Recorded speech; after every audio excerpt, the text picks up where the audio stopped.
მამისათა და ძისათა და წმინდისა სულისათა. კაცობრიობის პირველესმა მტერმა, დემონმა დაისახა მიზნად ადამიანის სულიერი დაღუპვა, განადგურება და განსაკუთრებით მისი აქტიურობა, ზემოქმედება უფრო მეტად არის შესაძლებელი მომავალ თაობაზე, ბავშვებზე, რომელთაც არ აქვთ მიღებული სულიერი აღზრდა, არ არიან დაცულნი ეკლესიის ლოცვებით, ეკლესიის მზრუნველობით, მშობლების ლოცვებით, მშობლების თანადგომით. ამდენად ჩვენი უპირველესი მოვალეობა, როგორც სასულიერო პირების, ეკლესიისა, ასევე მშობლების, ერის ადამიანების არის ზრუნვა მათ გადასარჩენად. ხომ ლამაზი არიან ისინი ბავშვობისას, თითოეული მათგანი საოცრები, თავიანთი სულიერი სამყაროთი. ასეთივე ლამაზნი უნდა დარჩნენ ისინი ბოლომდე, მიწიერი ცხოვრების დასასრულამდე, როდესაც წარსდგებიან უფლის წინაშე. მათი თითოეული ადამიანის სამსჯავროზე გადარჩენის საფუძველი, საძირკველი არის ეკლესიური ცხოვრების წესი. და სწორედ ამიტომ ბოროტის სული და მისი თანამზრახველნი ცდილობენ, რომ ბავშვები სულიერად დააზიანონ და გარყვნან მათი ცხოვრების წესი. შემთხვევითი არ არის, რომ იდეოლოგები ამ ცნობიერებისა პირდაპირ ამბობენ. თქვენ, ანუ მოზრდილ თაობას, ჩვენ უკვე ვერ არას ისეც გავნებთ. რადგანაც თქვენ უკვე გაქვთ არჩევანი გაკეთებული. რა თქმა უნდა, ეშმაკი გულისხმობს ისეთ ადამიანებს, ვინც ეკლესიური ცხოვრების წესით ცხოვრობენ. ამიტომ ამბობენ ისინი და გვემუქრებიან. სამაგიეროდ ჩვენ ვიმუშავებთ თქვენს შვილებზე და თქვენს შვილიშვილებზე. ამიტომ შეიქმნა ის არაერთი საერთაშორისო ორგანიზაცია, დაწესებულება, რომელიც ფასადურად, ღიმილით შემოდიან ამა თუ იმ ქვეყნებში, მათ შორის ჩვენთან საქართველოში და გვართმევენ ბავშვებს. ხრწნიან მათ სულიერად და ფიზიკურად. ჩვენ კი ამას გულგრილად და უყურადღებოდ ვეკიდებით. ბუნებრივია, რომ მათი განსაკუთრებული სამიზნე ეს არის საგანმანათლებლო სფერო. ამიტომ ჩვენი ყურადღების მუდმივი, ასე ვთქვათ, ყურადღების ობიექტი სწორედ არის განათლების სამინისტრო. არაერთი საუბარი გქონია ჩვენ იმასთან დაკავშირებით,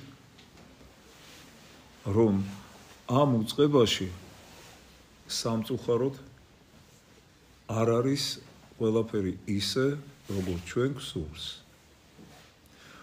რომ მასწავლებელი გავდეს მასწავლებელს, პედაგოგი გავდეს აღმზრდელს და მოსწავლე იყოს ისეთი ბავშვი, როგორი ჩვენ გვინდა, რომ იყოს ბავშვი. მოусმინოთ არქიმანდრიტ რაფაელს თუ რას ამბობს იგი ბავშვებისა და ბავშვობის შესახებ საერთოდ.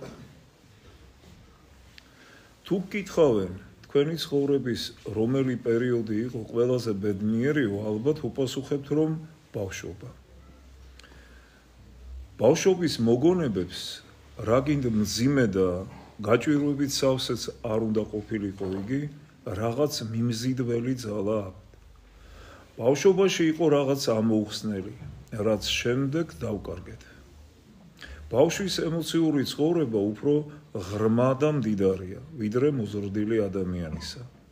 ყველაფერს, რაც გარს აკრავს, ბავშვი უშუალოდ აღიქვავს. ამ უშუალობას იგი თამაშის დროსაც კი არ კარგავს და თავის თავადობას ინარჩუნებს.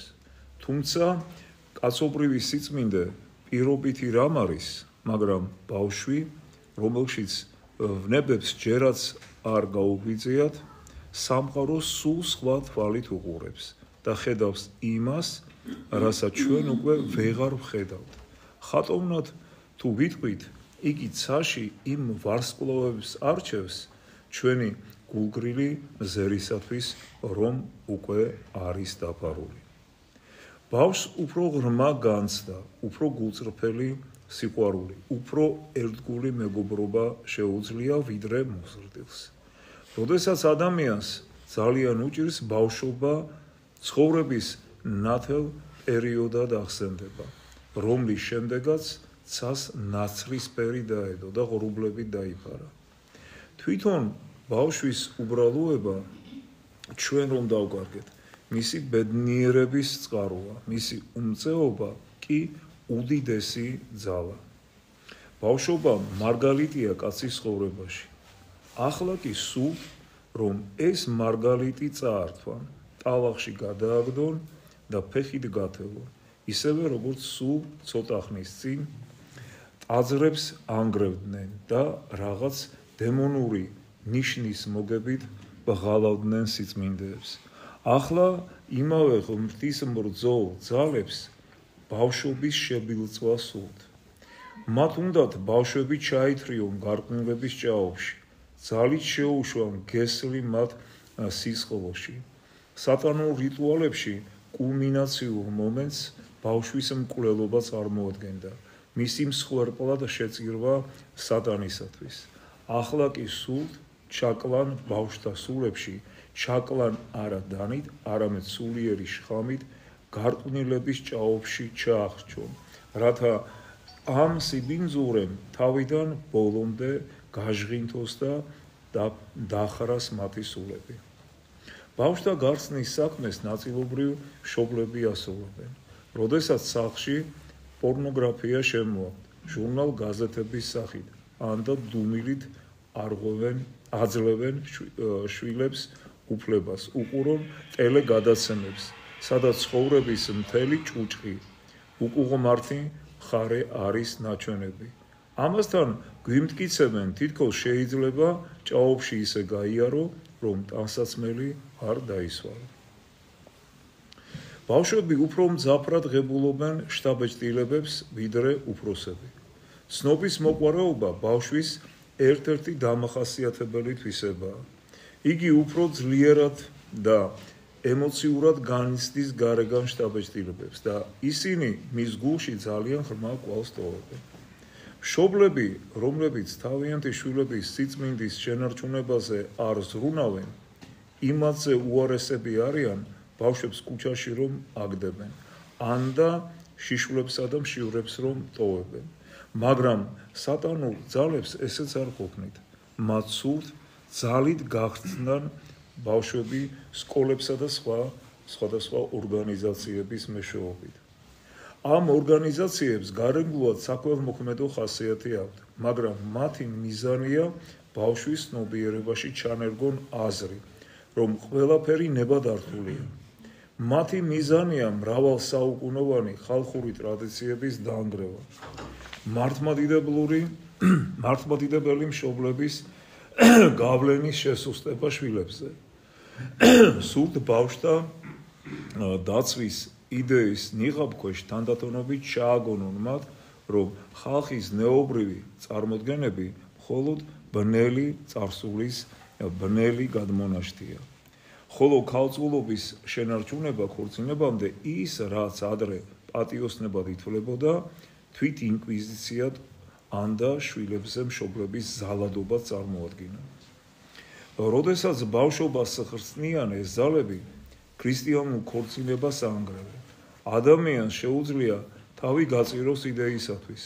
მემრუშე გულში შეუძლებელია იყოს იდეალი და შესაბამისად არც იდეა არ არსებობს. მას ერთადერთი მიზანი რჩება ნებისმიერ ფასად, რაც შეიძლება მეტი სიამოვნება გამოწუროს ცხოვრებას. ხატოვნად რომ ვთქვათ, ის ერი, რომელიც მაღალი ზნეობრივი იდეალებით ცხოვრობს, ეკლესიად იქცევა, ხოლო ერი, რომელმაც დაკარგა ეს იდეალი, უსახური ბრბო ხდება, რომელსაც არც წარსული აქვს და არც მომავალი. ეხლა ახდენენ რა სიტყვების კულტურისა და ცივილიზაციის ექსპლუატაცია სულ სკოლაში ახალი საგნის სექსუალური აღზრდის შეტანა, სადაც მასწავლებელი ეროტიკული თამაშების რეჟისორად იქცევა. ბიჭუნებმა და გოგონებმა მეუღლეთა ურთიერთობის იმიტირება უნდა მოახდინონ. მათ განუმარტავენ არა მარტო პრაქტიკულ სექსს, არამედ პათოსექსოლოგიას. აძლევენ რჩევას, როგორ უნდა დაიცვან თავი ჩასახვის საწინააღმდეგო საშუალებებით. გასული საუკუნის 20-იან წლებში რევოლუციის შემდეგ გაჩნდა საზოგადოება შორს სირცხვილი, რომელსაც ხელმძღვანელობდა ტერორისტი და რევოლუციონერი ქალი ალექსანდრა კოლონტაი. ამ საზოგადოების მიზანი იყო გადაეჩვიათ ადამიანები სირცხვილის ცნებისა და განცდისაგან, როგორც ბურჟუაზიული გადმონაშთისაგან. ადამიანებს თავაზობდნენ შიშვლებს ევლოდ კუჩაში. ეროტიკულ პარტნიორებად უახლოესი ნათესავები აერჩიათ. მოეწყოთ ადგილები ცხოველთა კოლექტიური დაგრილებისათვის. და სხვა ყოველივე ამის მაგალითს თავისი ასაკის მიუხედავად თვითონ კოლონტაი იძლეოდა. მაგრამ ამაზე წერა მეტისმეტად უსიამოვნოა.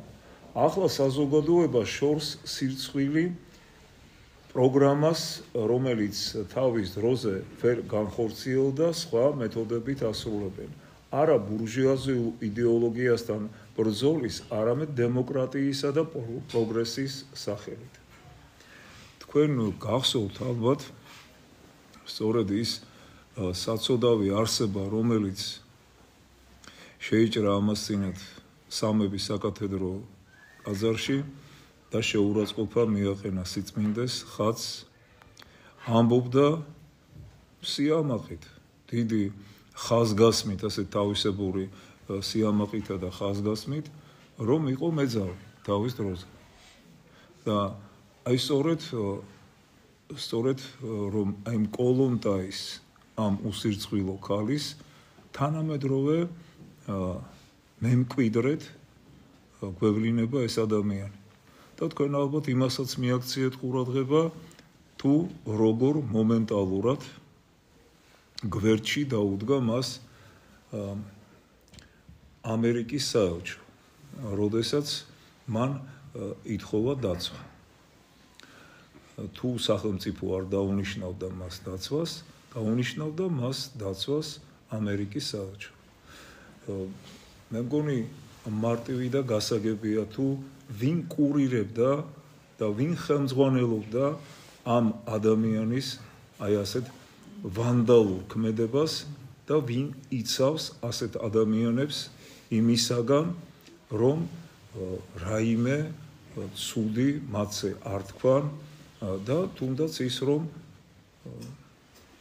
კანონის შესაბამისად აღმოჩნდნენ ისინი იქ, სადაც უნდა იყვნენ, საზოგადოებისაგან მოშორებით, რადგანაც ასეთი ადამიანები ნამდვილად დიდი ზიანის მომტანი არიან, სწორედ და სწორედ მათთვის, ვიზედაც ახლა ჩვენ საუბრობთ, ბავშვებისათვის, მომავალი ჩვენი თაობისათვის. რა მაგალითი უნდა იყოს ბავშვმა, როდესაც ასეთ ადამიანთან აქვს და ექნება ურთიერთობა და მით უმეტეს იქ, სადაც არის დაწესებულება, სადაც უნდა ისწავლებოდეს სამშობლოს სიყვარული, ღმერთის სიყვარული, მშობლების პატივისცემა, ანუ სკოლა. სამწუხაროდ ასეთი ქალები თუ მამაკაცები პედაგოგების სახითაც გვევლინებიან ამა თუ იმ სკოლაში. და მე მინდა ხაზგასმით აღვნიშნო, რომ განათლების მინისტრმა, დღევანდელმა მინისტრმა რჩეულად დანიშნა პიროვნება თავის დროზე 24 სკოლის დირექტორი, რომელიც იმ დროს, ჯერ კიდევ სააკაშვილის რეჟიმის მმართველობის დროს, ითხოვდა ხმამაღლად ან ყოველგვარი დაფარვისა და შენიღბის გარეშე, რომ სკოლებში შეეტანათ სექსუალური აღზრდა. აი ეს კაცი დაინიშნა რჩეულად. და ამ ადამიანებმა რა უნდა ასწავლონ დღეს ჩვენს მომავალ თაობას სკოლებში თუ უმაღლეს სასწავლებლებში. და მეტიც ეს ის მინისტრია, რომელმაც ცოტა ხნის წინ საჯაროდ პარლამენტში გამოაცხადა, რომ არ დაუშვებს სკოლებში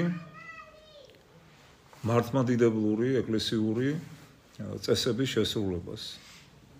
იგულისხმებოდა არა მარტო მართლმადიდებლური, მაგრამ ჩვენ რაზედაც გული შევტკივა, სწორედ ეს არის უპირველეს ყოვლისა, რომ საქართველოში მართლმადიდებლურ ქვეყანაში, ამხელა ტრადიციების, კულტურის ქვეყანაში, აი ეს ვიღაც მინისტრი გამოდის და იძახის, რომ მღვდელი არ შევა სკოლაში და არ შესრულდება იქ არანაირი მართლმადიდებლური წესი. ჩვენ გვინდა ასეთი მინისტრი და ასეთი მინისტრები საერთოდ, რომლებიც ბავშვებს ბოლშევიკური თუ დემოკრატიული პრინციპებით აღზრდიან ღმერთისაგან შორს, სამშობლოსნებისაგან და სიყვარულისაგან შორს, მშობლების პატივისცემისაგან შორს და ასე შემდეგ.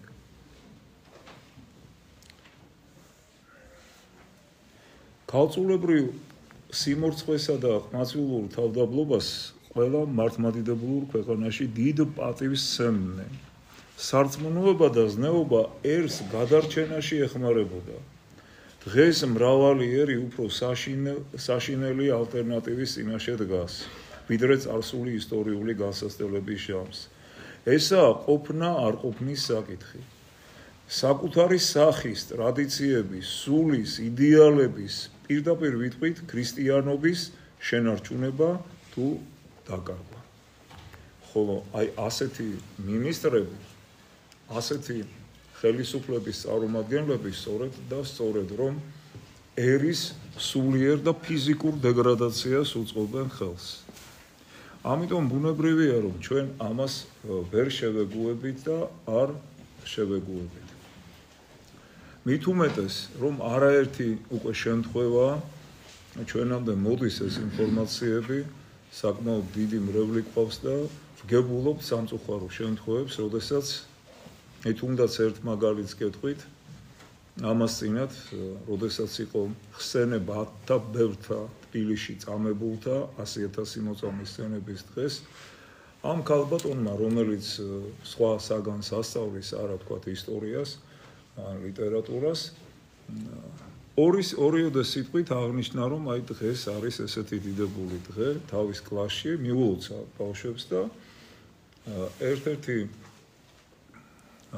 ბავშვი, რომელიც მუსულმანური რელიგიის წარმომადგენელი აღმოჩნდა, მივიდა თავის მშობელთან, უთხრა ეს ამბავი, მშობელი მოვიდა, დირექტორთან შევიდა და დირექტორმა დასაჯა ეს პედაგოგი. იმიტომ, რომ ამ ქალბატონმა თავისი ისტორიის, თავისი ქვეყნის, თავის სამშობლოს ისტორიის ერთ-ერთი ნათელი მოვლენა 100,000 ადამიანის წამება ქრისტესთვის, ეს მართლაც განუმეორებელი ფაქტია და ნათელი იმ თვალსაზრისით, რომ პირველ რიგში რა უნდა ვასწავლო ჩვენ შვილებს, ხო? სამშობლოსათვის და ღმერთისათვის თავდადება. აი ეს დღესასწაული მიულოცა ბავშვებს და პედაგოგი დაისაჯა. ასეთ შემთხვევაში ბუნებრივია, რომ მინისტრი, რომელიც ასეთ განკარგულებებს იძლევა და დირექტორი, რომელიც ასეთ განკარგულებებს იძლევა თანამდებობებზე, არ უნდა დარჩნენ. ეს არის ჩვენი მოთხოვნა. მართლმადიდებლური ქართული სახელმწიფოს რიგითი მოქალაქეების მოთხოვნა. ვიქნებით სასულიერო პირები თუ ერის ადამიანები და ეს საკითხები აუცილებლად დადგება. ჩვენ ამ საკითხებს ვაყენებდით ყოველთვის და დავაყენებთ კიდევაც და ვიბრძოლებთ ამის წინააღმდეგ.